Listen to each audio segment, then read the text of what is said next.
വലിയ ബജറ്റും സ്റ്റാർ കാസ്റ്റുമായ തിയേറ്ററുകളിലെത്തിയ ചിത്രമായിരുന്നു ഇന്ത്യൻ 2.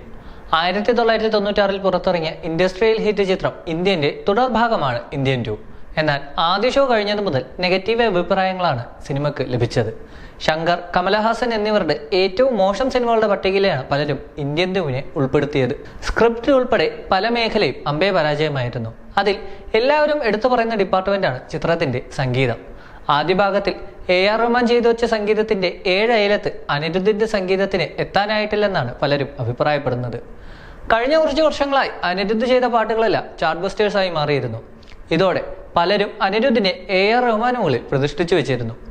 എന്നാൽ ഇന്ത്യൻ 2 ഇത്തരം വാദങ്ങൾക്കുള്ള മറുപടിയാണെന്നാണ് റഹ്മാൻ ഫാൻസ് അഭിപ്രായപ്പെടുന്നത്. ഇന്ത്യൻ 2 പാര എന്ന് തുടങ്ങുന്ന ഗാനം മാത്രമാണ് സിനിമയോട് അല്പമെങ്കിലും നീതി പുലർത്തിയത്. ബാക്കി പാട്ടുകളൊക്കെ അനിരുദ്ധിന്റെ സ്ഥിരം ബീറ്റ് ടൈപ്പ് പാട്ടുകളായി മാറി. ഇന്ത്യൻ പോലൊരു ക്ലാസിക് ചിത്രത്തിന്റെ രണ്ടാം ഭാഗത്തിന് സംഗീതം നൽകുമ്പോൾ അതിനോട് അല്പമെങ്കിലും നീതി പുലർത്തണമെന്നാണ് പലരും അഭിപ്രായപ്പെട്ടത്.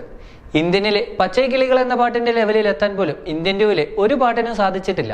സേനാപതി എന്ന കഥാപാത്രത്തിന് കൊടുത്ത BGM അനിരുദ്ധിന്റെ കരിയറിലെ ഏറ്റവും മോശം വർക്കുകളിലൊന്നാണെന്നാണ് പലരും അഭിപ്രായപ്പെട്ടത്. തിയേറ്റർ കുലുക്കുന്ന കുറച്ചുകാലം സോഷ്യൽ മീഡിയയിൽ ആളുകൾ ആഘോഷിക്കുന്ന പാട്ടുകൾ ഒരുക്കുന്നതിൽ അനിരുദ്ധ് സമകാലീന സംവിധായകരിൽ ഏറെ മുന്നിലാണ്. എന്നാൽ തമിഴിന് പുറത്തേക്ക് ആളുകളിലേക്ക് കണക്ഷൻ ഉണ്ടാക്കുന്ന സംഗീതം സൃഷ്ടിക്കാൻ അനിരുദ്ധിന് കഴിയില്ലെന്ന് ജവാൻ എന്ന സിനിമ കാണിച്ചു തന്നതാണ്. AR റഹ്മാൻ തന്റെ കരിയറിന്റെ തുടക്കത്തിൽ ചെയ്തു വെച്ച ഹിന്ദി പാട്ടുകളായ ചയ്യ ചയ്യയും മുക്കാല മുക്കാബലയും ഒക്കെ ഇപ്പോഴും തരംഗമാണ്. ഈയൊരു കാര്യം അനിരുദ്ധിന് സാധിക്കില്ലെന്നാണ് റഹ്മാൻ ഫാൻസിന്റെ വാദം.